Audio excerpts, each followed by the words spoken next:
Estoy bastante seguro de que muchos de vosotros habréis oído hablar sobre lo delicado que es el registro fósil. No solo los fósiles ya de por sí son una ocurrencia muy extraña, sino que además encontramos muchas veces pocos e incompletos. De hecho, habrá un enorme porcentaje de animales que vivían en el pasado que no vamos a llegar a conocer nunca, simplemente porque vivían en ambientes que no son propensos a generar fósiles o simplemente porque no hemos tenido la suerte de que salgan ningún yacimiento. Todo esto es una verdad a medias. Porque sí, el registro fósil está lo que se conoce como sesgado. Es decir, que habrá unas cosas que sacará con más frecuencia que otras, o algunas ni siquiera llegará a sacarlas. No es que tengamos la misma probabilidad de forma aleatoria de encontrarnos cualquier fósil de cualquier animal. Y todo esto es algo con lo que los paleontólogos tienen que lidiar y tener en cuenta constantemente. Pero eso no implica que no encontremos fósiles completos nunca. Y hay algunos casos en los que sí que podemos ver casi toda la información de, por ejemplo, un dinosaurio. La cosa es que no es ni tanto ni tan poco. No es que vayamos sacando esqueletos completos de dinosaurios de los yacimientos como si fueran pipas, como esa escena del principio de Jurassic Park con la que siempre me río porque están excavando y con pasarle ligeramente un pincelín ya sacan un dromeosaurio completo, precioso, que lo único que le falta es mirarte a los ojos y decirte: ya he escrito el artículo científico por ti, aquí no tienes que hacer más trabajo, toma un colacao, puedes irte a la cama. La paleontología no es tan perfecta, pero tampoco es que estemos trabajando con cachitos de huesos diminutos e incomprensibles. Los yacimientos tienen muchas formas diferentes de darnos fósiles, y la información que acabamos sacando de ellos cambia un montón dependiendo de eso. Pero de vez en cuando, las entrañas de la Tierra se abren en dos y deciden obsequiarnos con un ejemplar tan maravilloso que casi parece demasiado perfecto para ser verdad. Ejemplares que más que un fósil parecen una fotografía hecha en piedra, que nos pueden confirmar hasta comportamientos en el momento, a pesar de que los estemos viendo cientos de millones de años después y en una puta piedra. Por ejemplo, ¿veis este bicho de aquí? Esto es un limúlido del Jurásico, los conocidos como cangrejos herradura.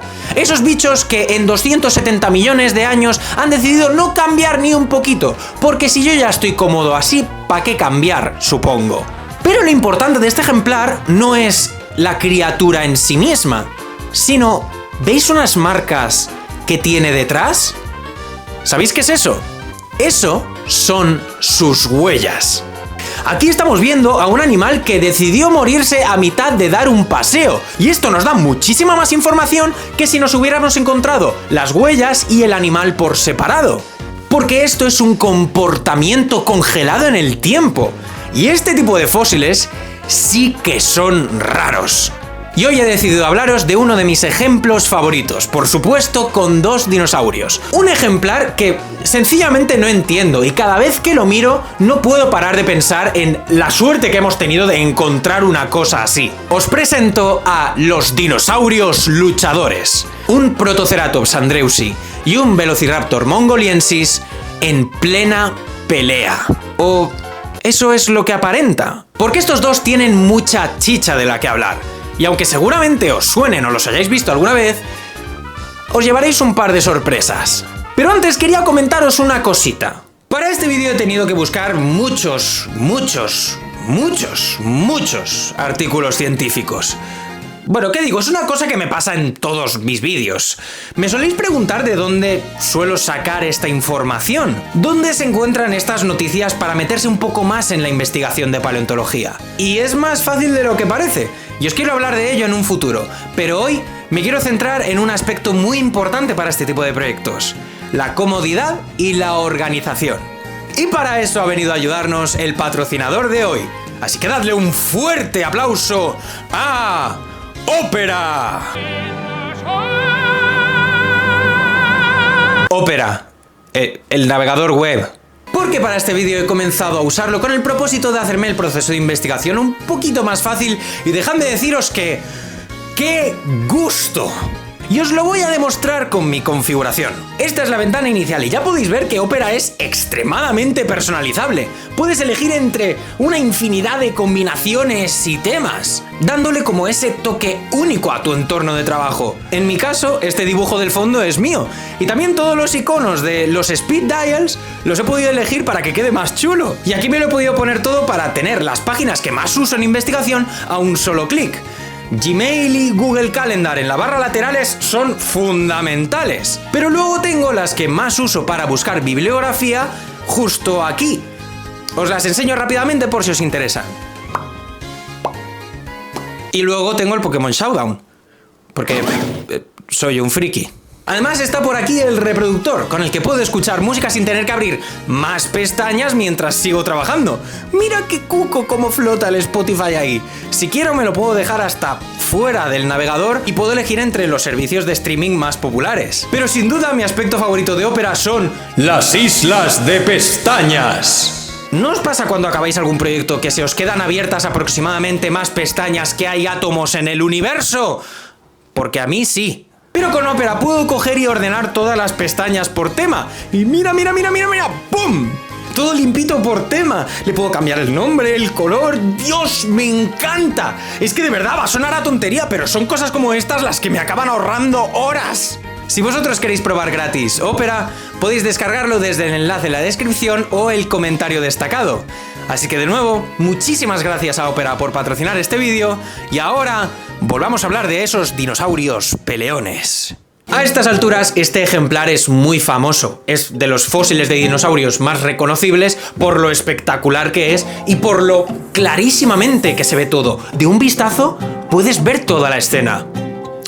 Una pena que sea falso. ¡Chan, chan! Esa no os la esperabais, ¿eh, cabrones? Pero sí, esta foto de aquí es mentira y estoy muy enfadado con todo este tema. Porque he tenido que pasarme mis bonitos 22 años teniendo que lidiar con una mentira en todas las enciclopedias y veces en las que se mencionaba a los dinosaurios luchadores. Y no os asustéis, el fósil sí que es real. Ahora os lo voy a enseñar. Pero esto de aquí, que esta es la imagen que conoce todo el mundo y que la que más circula por ahí, es una réplica. No solo una réplica, porque si no, no pasaría nada, sino una reconstrucción que coge y añade elementos que no estaban en el original. Y suele usarse de referencia para ponerlo en las diferentes colecciones de museos o simplemente como un artículo de coleccionistas. De hecho, si vosotros queréis tener esta pieza en vuestra propia casa, podéis ir y comprarlo por el módico precio de $8.600 americanos. Sí. A ver, cuando el YouTube me vaya bien, yo no os lo diré, pero habrán señales. El fósil original es una cosa más parecida a esto. Y realmente este tampoco es el original, es una copia que hay ahora mismo en el Museo de Fukui, en Japón, y es la versión que está accesible al público y la única de la que hay buenas imágenes en internet. Este vídeo ha sido muy difícil de hacer, pero esta sí que es una copia exacta del fósil. No tiene elementos reconstruidos como normalmente se suele enseñar. Quería hacer mucho énfasis en todo este tema porque, claro, es normal que la gente vea esta cosa y diga: ¿de verdad se encontraron el fósil así? Está demasiado bonito. Y luego la gente comienza a dudar de la paleontología, que si todos los huesos que hay en museos son réplicas, que nos lo estamos inventando todo, que nos están engañando, que los dinosaurios no existen y luego me tienen que subir la medicación porque si no me da un puto ataque. Pero no, el fósil realmente es así. Y estas sí que son imágenes del ejemplar original. Esta, por ejemplo, viene de cuando el fósil viajó hasta Estados Unidos para ir al Museo de Historia Natural de Nueva York. Y esta otra es del estudio más reciente que se ha hecho sobre este ejemplar, del cual hablaremos más adelante y en el que sí que se ve un poco todo completo. Pero normalmente se hace más énfasis en elementos anatómicos concretos y por eso no tenemos fotos muy bonitas del fósil real como tal. Simplemente quería avisaros porque normalmente voy a usar esta imagen, que es la réplica de Japón, porque tiene mejor calidad y lo vais a entender mejor. Dicho esto, comparando lo que teníamos antes y el fósil real, esto ya es otra cosa. No es tan bonito, lo sé. Y sé que muchos de vosotros ahora mismo estaréis apretando un poco la vista para decir ¿qué cojones estoy viendo aquí? De primeras verlo bien es difícil porque es un fósil, está reventado, es normal. Pero todo esto es lo que nos da la información que realmente nos interesa. Las partes más dañadas o que faltan de estos dos animales son aquellas que nos pueden completar todo el relato sobre cómo estos dos Protoceratops y Velociraptor llegaron a fosilizarse. Pero antes quiero daros un poco de contexto, porque ¿quiénes son estos dos? ¿De dónde vienen y por qué se están pegando? Los dinosaurios luchadores provienen de la formación Yadokta, que no sé si voy a pronunciar bien nunca jamás, situada en el desierto del Gobi de Asia Central y que recoge sedimentos de finales del Cretácico, básicamente campaniense maastrichtiense, unos 75-65 millones de años, digamos. El lugar más productivo e importante ha sido conocido como los acantilados ardientes. Y en mi opinión yo creo que todos los yacimientos tendrían que tener nombres así porque mola mucho más. Y este ha sido un sitio muy importante para la paleontología en la historia reciente de los últimos 100 años. Bueno, de hecho creo que incluso más. Nos ha dado a dinosaurios tan importantes como Velociraptor y Protoceratops, que por lo que sea esos ya los hemos mencionado, pero luego tenemos a otros como Pinacosaurus, Udanoceratops, Halscaraptor, Citipati u Oviraptor. Todos estos animales son de tamaño medio tirando a pequeño a veces. Bueno, pequeño para lo que es el Cretácico, ¿vale? Y esto es debido a que el ecosistema era de desierto. Y al ser desierto, me da la excusa perfecta para poner todas las canciones de desierto de videojuegos que me salgan a mí de los huevos. Me encanta. ¡Yipi! Con dunas de arena semiáridas, poca vegetación y mucha competencia, este yacimiento y su ecología se ha comparado con el actual desierto de Kalahari, situado en África. Y por tanto, es muy fácil hacerse una idea de cómo hubiese sido la vida en el Cretácico aquí. Hablando de nuestros protagonistas, aquí Velociraptor hubiera sido un depredador en este sistema, alimentándose de presas precisamente como Protoceratops. Pero aparte de Velociraptor hay unos cuantos más, algunos velociraptorinos, dromeosaurios y algún otro ejemplo. Tiranosaurios aislados, bueno, da igual, ¿me entendéis? Pero ¿a mí qué me importa todo esto, Joan? Yo quería que me hablases de estos dos pegándose. Pues porque el ambiente en el que se fosilizaron los dinosaurios luchadores es muy importante para conocer cómo hemos llegado a tener un fósil de este estilo. No sé si lo sabéis, pero para que se dé la fosilización tiene que estar de alguna forma implicada el agua, para que el agua compacte los sedimentos y se transformen en rocas sedimentarias. Y, a ver, ¿qué es lo que no hay precisamente en un desierto? Agua. Entonces, ¿cómo puede ser que hayan salido tantos fósiles tan buenos de aquí? Si, precisamente, diciéndolo rápido y mal, este es un sitio de mierda. Pues porque os he mentido, habéis caído en mi trampa. Porque en un desierto sí que hay agua. De vez en cuando, al menos. Y esa agua de lluvias estacionales se puede quedar en barrizales debajo de la tierra o, sobre todo, almacenada en las dunas de arena. Entonces, muchos animales que precisamente vivían en estas dunas o elementos similares podían quedar atrapados bajo ellas en un derrumbe o durante una lluvia torrencial o en una tormenta de arena, cubriendo el cuerpo del animal por completo rápidamente de arena hasta arriba. Muchos fósiles, de hecho, como estos Protoceratops, se han quedado con una postura un poco rara. Si os fijáis, tienen la cabeza erecta, como mirando hacia arriba. Y esto indica que murieron intentando escarbar hacia arriba, intentando salir para respirar, pero que al final murieron asfixiándose. Y entonces el agua poco a poco fue compactando la arena en la que se encontraban, permitiendo que se generase un fósil en la misma postura que tenía el animal en el momento de su muerte. Al estar enterrados completamente por arena, no podían venir los carroñeros u otros depredadores a comerse el cadáver. No lo destrozarían y por eso están muy completos. Eso sí, a diferencia de otros yacimientos con fósiles muy importantes de Asia, me viene a la cabeza yacimientos con conservación excepcional de todo el tejido blando en el que se ven plumas, piel, escamas, los órganos internos, el culo de Psittacosaurus. Aquí, en el yacimiento de Yadokta, solo se conservan los huesos, a pesar de que no se movieron ni un centímetro del sitio. ¿Por qué? Pues porque otra vez os he mentido. Habéis caído de nuevo en mi trampa. Y es que, en realidad, estos animales sí que fueron carroñeados, pero por invertebrados. Se han encontrado marcas de modificación en los huesos de algunos Protoceratops. Y sí, menciono a los Protoceratops todo el rato porque es que Protoceratops aquí habían muchísimos. No sé cuánto hay, creo que eran miles de ejemplares. Yo me imagino que vas ahí, te pegas un paseo, le pegas una patada a una piedra y te sale un Protoceratops. Yo qué sé, hay muchos, ¿vale? Entonces todos los estudios giran en torno a ellos.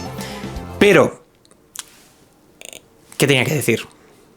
Las marcas que tenían en los huesos estos Protoceratops venían provocadas por derméstidos, un tipo de escarabajo carroñero que, de hecho, lleva usándose más de 100 años en museos de historia natural para quitarle toda la carne a los huesos a los ejemplares que hay en la colección. De hecho, en YouTube hay como muchísimos timelapse de escarabajos comiéndose a cualquier animal que pienses, y yo os recomiendo que no os pongáis a ver estos vídeos porque a mí me flipan, y si me pongo uno me pongo 10 y me paso una hora viendo cómo estos bichitos acaban dejando solo los huesos de un pescado entero. O sea, no sé, me flipa, me vuelve muy loco.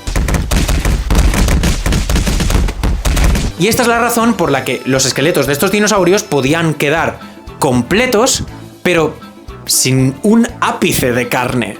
No solo se conservan muy completos los esqueletos en número de elementos esqueléticos, sino que además, bajo estas condiciones, se quedan articulados, ¿vale? Para explicar qué es la articulación en huesos o esqueletos fósiles, voy a poner de ejemplo este halcón milenario de Lego, que seguro que es carísimo, tiene miles de piezas y está muy bonito, ¿verdad? Pues bien, en este estado está articulado, porque todas las piezas están conectadas y en su sitio, ¿no? Ahora, sigamos viendo el vídeo. Vale, no, creo que me duele demasiado para poner este ejemplo. Mejor voy a otra cosa. Mejor así. Este individuo está completamente articulado. Todos los elementos que lo forman están unidos entre sí, tal y como hubiera estado el animal en vida. Pero normalmente este no es el caso, y te puedes encontrar al animal así, con las piezas sueltas. Esto sería que está parcial o completamente desarticulado. Puede que haya algunos elementos que sí que están conectados entre sí, como por ejemplo esta mandíbula y la cabeza, pero el resto de elementos sí que están separados, no están unidos tal y como estaban en vida. ¿Y por qué pasa esto? Pues porque realmente la mayoría de dinosaurios que encontramos murieron en un sitio concreto y luego fueron transportados.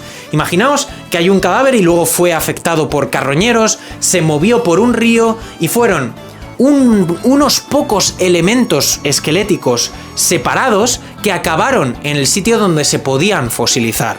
Es por eso que nos encontramos a lo mejor unas cuantas piezas sueltas, incompleta y mezcladas entre diferentes individuos. Pero con yacimientos como el de Yadokta no tenemos ese problema. Ahora bien, con todo esto explicado podemos volver a los dinosaurios luchadores y entenderlos un poco mejor. Todas estas son las razones por las que tienen una postura tan concreta, como paralizados, y por qué le faltan tan pocos huesos. Ahora bien, analicémoslo un poco, ¿vale? Protoceratops y Velociraptor son unos animales relativamente pequeños. Ambos miden cerca de 2 metros en longitud, para que os hagáis una idea del tamaño. El Velociraptor está completo, pero al Protoceratops le faltan elementos esqueléticos. Por ejemplo, la pata delantera izquierda no está, simplemente ha desaparecido. Y el de la pata derecha, aparte de que le faltan los dedos, está como en un ángulo raro. El cráneo tampoco está completo, pero ni de cerca. Le falta primero la gola, esta cresta tan característica de los ceratopsios, que, por si no lo sabíais, Protoceratops está emparentado con Triceratops y toda esta gente. Y luego tampoco le falta la parte superior de la boca. Es raro que tenga esta postura, porque normalmente los Protoceratops que se encuentran en este yacimiento acaban con una postura cuadrúpeda bastante clara, lo cual nos indica que aquí ha habido algún tipo de transporte o alteración. Y luego el Velociraptor tiene su mano derecha metida dentro de la boca del Protoceratops y luego la izquierda la tiene arañándole la cara. La garra mortífera en forma de media luna, que es tan característica de estos animales, está cerca del estómago del herbívoro. Y aparte de eso, es que está intacto, es pues un velociraptor completito ahí. Y a ver, seamos claros. Cualquiera ve este fósil y puede decirte que parece que se estén peleando sí o sí. Pero aunque pueda parecer obvio, es un tema que ha tenido bastante debate desde su descubrimiento. Y la diferencia de opiniones viene de dos figuras legendarias de la paleontología. Porque los dinosaurios luchadores fueron fruto de unas excavaciones que hicieron un grupo de paleontólogos mongoles y polacos en, creo que era 1963 a 1971. Y en 1971 acabó saliendo este pedazo de hallazgo. Parecía obvio que estos animales habían acabado en una pelea a muerte con cuchillos, pero la paleontóloga que lo describió, Halska Osmolka, tenía una idea diferente.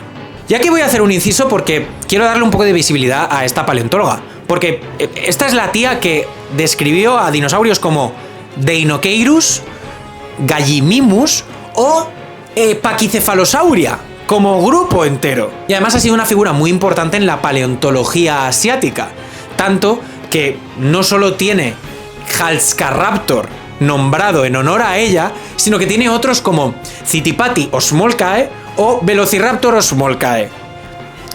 Ya está, no tiene nada que ver, pero me gusta daros este tipo de detalles. Pues ella propuso que esta postura tan poco convencional debería haber venido de un transporte de los cuerpos después de su muerte.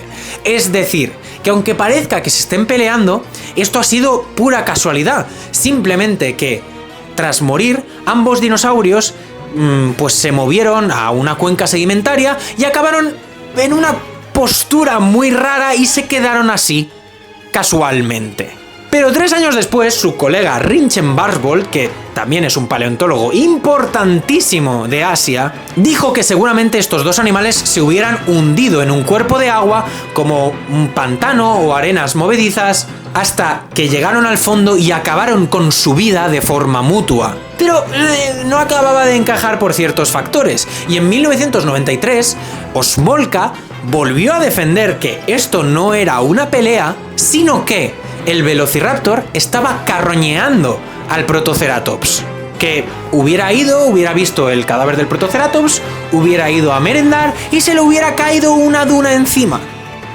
Pobrecito, a mí tampoco me gusta que me interrumpan la merienda. Hemos de tener en cuenta que es muy importante que se determinase si realmente este Velociraptor estaba cazando al Protoceratops o no, porque realmente hasta entonces no teníamos ninguna evidencia de que los dinosaurios carnívoros fueran depredadores activos, por lo que asumir que se estaban peleando directamente era un paso bastante grande para la paleontología. Cuando se propuso esto de que el Velociraptor hubiera ido a alimentarse de un Protoceratops ya muerto, tampoco acabó de funcionar realmente, y durante los años siguientes se estuvo debatiendo bastante sobre cómo se hubiesen peleado estos dos dinosaurios para acabar así. Sorprendentemente hay una cantidad muy pequeña de artículos científicos dedicados a este ejemplar en concreto, a pesar de que es importantísimo. Pero bueno, la paleo es así, chicos, no pasa nada, no hay dinero para hacer ciencia. Pero en 2016, el mismo Rinchen Barsbold hizo un análisis bastante profundo de los dinosaurios luchadores y pudo analizarlo todo en detalle. Primero, que los dos animales no hubieran muerto a la vez necesariamente, pero sí que hubieran tenido muy poca diferencia, y que los esqueletos estaban desplazados respecto a la postura que hubieran tenido originalmente. Se descarta definitivamente la propuesta del Velociraptor como carroñero porque la postura que tiene el Velociraptor es demasiado inverosímil para eso. Primero porque el brazo derecho lo tiene metido dentro de la boca del Protoceratops, y aparte porque está activamente rasgándole la cara y con las garras de las patas traseras. Realmente no tiene mucho sentido que un carroñero vea a una presa muerta y le ataque con todas las armas a su disposición. Aquí se pone de ejemplo a depredadores actuales como los buitres, que pueden diferenciar perfectamente si un animal está vivo o no, si una presa es consumible para ellos. Y por tanto, sería raro que Velociraptor hubiera tenido una postura tan activa si se lo estaba comiendo tranquilamente. Y luego esas partes que estaban incompletas en Protoceratops son las que nos dan la información de lo que ha pasado. Porque esos dos brazos que tienen elementos que faltan o que directamente no están, que están como arrancados, también ha provocado que la cintura escapular, el sitio donde se unen los brazos junto con las costillas, también está como en una dirección muy concreta, lo cual indica que aquí ha habido algún transporte o alteración muy brusco. ¿Qué ha pasado aquí? Aquí tuvo que haber alguna fuerza desconocida y bastante potente que cogió esos brazos y los movió incluso hasta el punto de arrancarlos, tal vez. Esto, por supuesto, podría haber sido obra de otros dinosaurios carnívoros. Pero, entonces, ¿por qué se comieron al Protoceratops y dejaron al Velociraptor completamente intacto? A lo mejor es que el Velociraptor estaba cubierto completamente de arena, pero el Protoceratops tenía alguna parte sobresaliendo. Puede ser. Pero es que hay otra opción que es un poquito más loca y a mí me gusta más, que, a ver, realmente no hay evidencia de ello y es un poco más especulativa. Pero sabemos que Protoceratops es un animal gregario, es decir, que vivía en grupos o en manadas. Tenemos fósiles de un montón de Protoceratops que han estado juntos, de nidos que estaban el uno junto al otro y demás. Entonces hubiese sido posible que la manada de este Protoceratops hubiera acudido a su rescate. Según esta teoría, la secuencia de eventos sería algo más o menos así. Los dos animales cayeron en combate, hiriéndose de muerte. El Velociraptor rasgó con su garra de media luna todos los órganos internos del Protoceratops, provocando que éste se cayera encima de él y aplastara al Velociraptor con todo su peso, evitando que pudiera salir de ahí. Luego una duna o una tormenta de arena, lo que sea, les cubrió por completo y muy rápido. Tras esto, otros Protoceratops hubieran venido a intentar ayudar a su colega, a intentar escarbar en la arena y sacarlo de ahí, dejándolo parcialmente descubierto, intentando tirar de él. ¿Pero qué pasa? Que toda la parte de atrás del Protoceratops estaba mucho más sumergida en la arena y estaba bastante inamovible. Por lo tanto, este movimiento, este tirón que tuvieron que hacer para sacarlo de ahí fue lo que hubiera provocado la dislocación de los miembros anteriores. Y bien, o sea, si se han dejado al Protoceratops parcialmente descubierto, a lo mejor esos brazos, aunque no los hubieran dislocado ellos, podría haber venido un depredador luego y arrancarlos. Por eso hay algunos elementos esqueléticos que faltan. Y también es por esto, por este tirón que hicieron, que los dos esqueletos están más separados de lo que debían estar originalmente. Si Protoceratops murió y se quedó encima aplastando a Velociraptor, en el fósil nosotros vemos que hay como cierta separación. Y es que se ha podido incluso calcular la distancia a la que fue desplazada este Protoceratops, que creo que es como medio metro. Pero por lo menos gracias a eso hemos podido ver mejor la postura del Velociraptor. Y viendo mejor esa postura, hemos podido ver y corroborar que tendrían tácticas de caza similares a la de los felinos actuales, lo cual era una teoría que había ido rondando bastante. ¿A qué mola? Si es que yo os había dicho que de aquí se podía sacar mucha chicha. Mirad todo lo que he hablado solo de un único ejemplar de un fósil y de un par de trabajos contados. Y son precisamente estos trabajos y propuestas y teorías las que nos hacen imaginarnos cómo era realmente la vida de los dinosaurios y de animales del pasado en general. No sé vosotros, pero al ver un ejemplar como este no puedo evitar ponerme a imaginar qué hubiera pasado, a reconstruir esa pelea en mi cabeza, los últimos momentos de estos dinosaurios. Y cada vez que lo pienso me hace darme cuenta y los veo más por lo que son, animales reales, con comportamientos animales como los que tienen animales actuales. No sé, es una movida mía, ¿vale?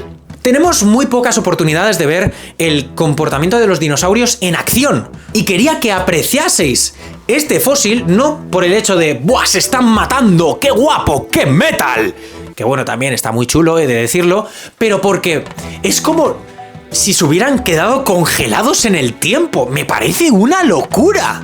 Tenemos mucha suerte de poder encontrar unos ejemplares así, que hayan decidido esperar 70 millones de años para que podamos estudiarlo con toda la tranquilidad del mundo.